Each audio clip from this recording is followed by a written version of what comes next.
4 o'clock in the afternoon. Ayan. Ayan sila. Nag-iiba-iba yung kulay nila. Yung bago sila masikatan ng araw. Tapos yung tutok na tutok sa kanila yung araw.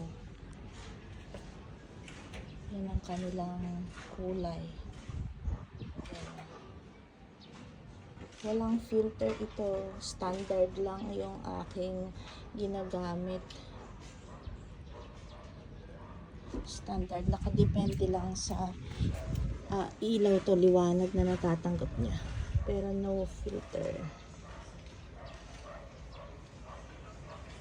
Ayan sila.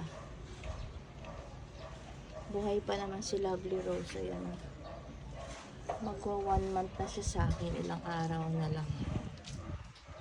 Sana tumagal siya. Ayan.